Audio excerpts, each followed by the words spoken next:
Well done. Another win. And tonight, history for you. First Liverpool player to 50 goals in Europe. Hopefully not the last one, but something I'm very happy and proud about it, and also especially because we won the game, so that's the most important thing. Were you aware of that particular record, the 50? I'm not sure. You've broken so many. No, I wasn't focused about it before the game, to be fair.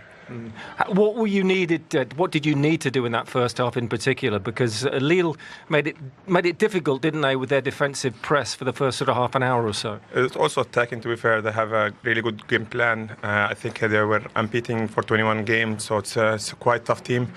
And they showed that also for first half and second half. So I will give them credit, but I'm glad that we managed to win the game.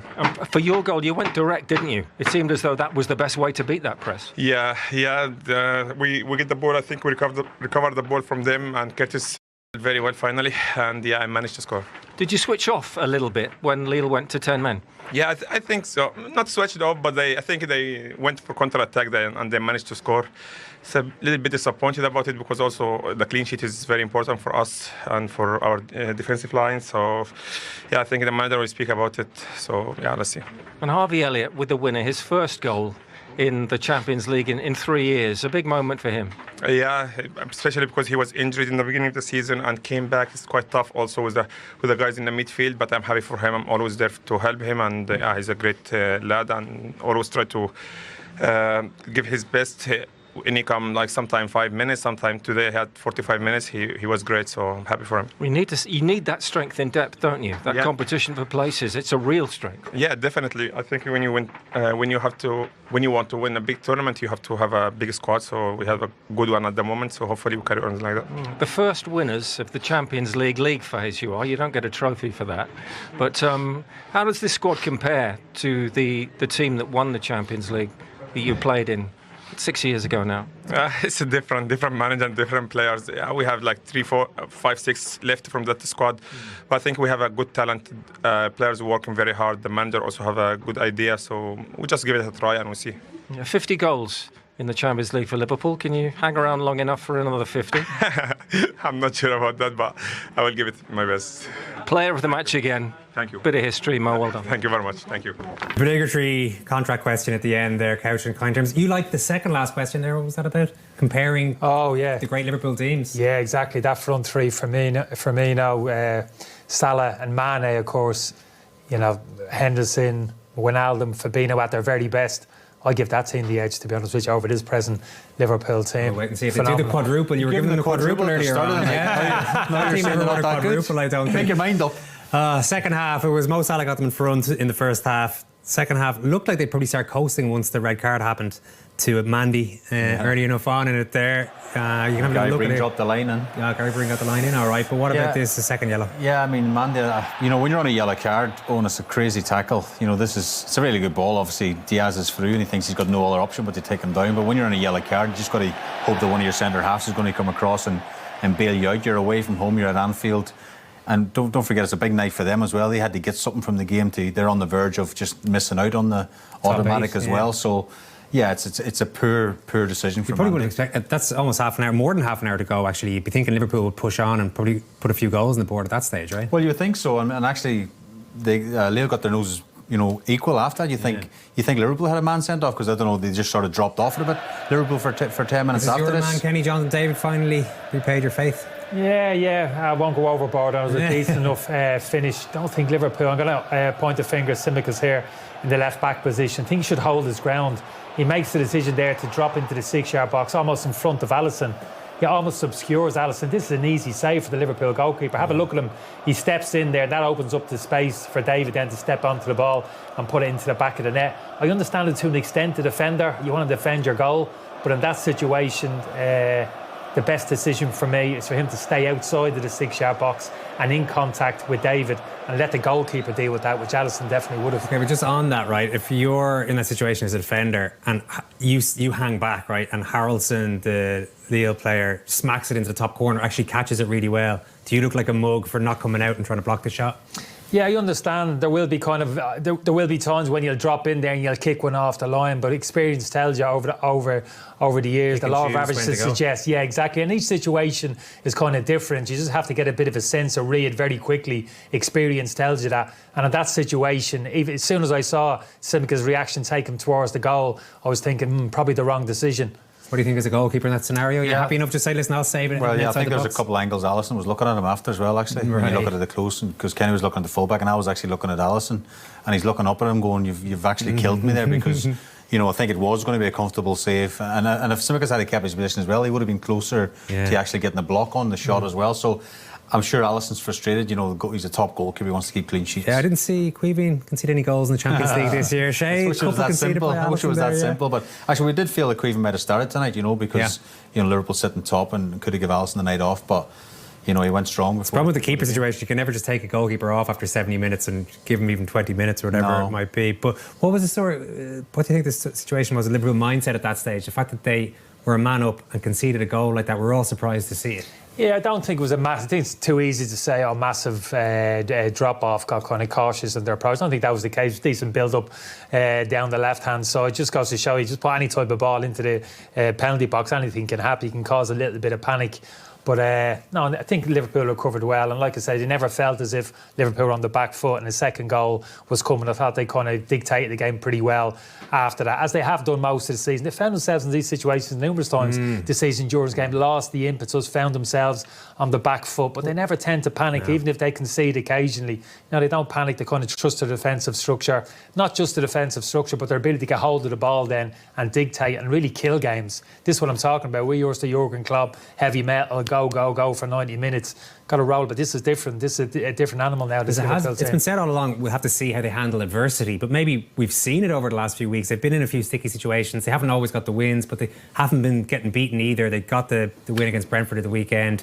Yeah. Are we actually seeing the bit of adversity that they're going to face and that they can handle it? Yeah, I didn't buy into the argument that they're having a wobble even up until the game. We spoke about it kind of Saturday. The wobble still to come, is that what you're saying? Yeah, I don't think necessarily it will come. I've got a lot of confidence in this team. They're in a great position. That's what I'm talking up and saying. Normally there's a bit of a, you know, there's a wobble. Even Man City, the great teams that won the Premier League 4, they've had a dip. They've had a part of the season. Like, it'd be interesting to. All I'm saying is, it'll be interesting to see if that happens and how they react and how they respond. We are in late January at this stage is the only thing. Yeah. But they dip during games in terms of, like, there is drop off in terms. They're always on the front. They drop off. They give the team a ball to the opposition. You can say, well, they're looking a little bit out of sorts, but they keep their concentration. They don't panic. They stay in games, and invariably they find those kind of moments or periods during games where they just take the game away from opposition teams. It's been the substitutes in recent weeks that have done the business. Everybody that Arne Slot puts on the pitch seems to make an impact. It was Harvey Elliott today. Yeah, I mean, Harvey was brilliant again. He done great at the weekend against Brentford. We spoke about it after the game. He was involved in two of the goals of the weekend as well. But again, he, you know, if any young kids watching him, you know, he's driving to get into the box. He's never stand still. You know, he's always busy. As Kenny said before, he's a clever player. He finds space in areas that, you know, just little simple passes and stuff. You know, in the pockets, he picks up. See that one touch? He's got a vision in his head before the ball even comes to him where the ball's going to end up. And you know, if Darwin just lifts that over the keeper, it's another goal. You know, so again, you know, not happy just pass, but pass and move. What's the next pass? That's where the red card comes from a brilliant forward pass from Harvey Elliott. And again, he gets his rewards with his goal again, but, you know, keeps the ball moving. You know, I know Kenny says he's not the quickest, he's not, you know, the sharpest over the ground, but he's sharp in the head, and he's quick in making decision making. You just see him here in the left hand side of the picture, keeps out of the way. Yeah, he gets a bit of luck. It's a deflection off Macau on the way through, I think, you know, but he keeps it down, he gets his knee over the ball, and a really good connection, and it does get a bit of luck. But I was really impressed with him actually when he came on tonight. He's always positive. He's always looking to play forward. Never takes the easy option too often, that sideways or backwards pass, which we see a lot of now in modern football. Always looking forward, always looking to take an element of risk with his passing, but invariably it pays off. Don't know what he's alluding to there in terms of the talk, and it seems like every second celebration these days I see is people saying that they're being talked about. Kenny's talking too much about him. It could be. Kenny's often talking too much. Generally. I'm always asking the questions, yeah. But obviously everyone's talking about the big three who are out of contract. There are other players. He's one of them who, as Rob says, has been linked with a move away. I've heard Brighton mentioned, Borussia Dortmund as well. Would you, if you're Harvey Elliott, be looking to move out of Liverpool at the moment? I wouldn't. Reading between the lines, it looks as if he doesn't want to. He's totally committed to the football club. He's ambitious to kind of prove himself and forge a career at Liverpool Football Club. So that's great to hear. And from Liverpool's point of view, I think you want to keep him as well. Like I said, I'm not sure he's a guaranteed starter week in, week out for the next kind of 2 to 4 years. But for me, he's absolutely invaluable. The cameo that we saw this evening and what we've seen from him previously, his versatility in terms of positions that he can play around the pitch, and looks a good skin as well in terms of personality to have around the dressing room. So he's ticking a lot of boxes there in terms of getting a new contract. I think he'll be one to sign a new contract pretty quickly. That's one you need as well, isn't it? That sort of player who can slot in like that, and bring you something off the bench. Versatile, and I think Mo Salah mentioned him as well. I think he's key to learn off the likes of Mo Salah and the more experienced players at the club. I mean, you talk about players leaving Liverpool. I don't think any player wants to leave Liverpool right now. I really don't. Trent? I would include Trent in that. I would include Carragher. I would include. You don't think Trent actually wants to leave? Not in this month window. No. If I'm Trent Alexander-Arnold, but I'm sitting top of the league, got a chance at the Champions League to win the Champions League. Yeah. You could go out with, as Kenny said before the show, the quadruple, and then there's an open top bus around Liverpool. I'd be waiting until the summer for Trent as well, though. I'm genuinely being serious because. You know, these opportunities to win the Premier League. We've seen Liverpool win it a few years ago in front of an empty stadium. You know, imagine lifting the trophy in front of a full Anfield and the atmosphere that great.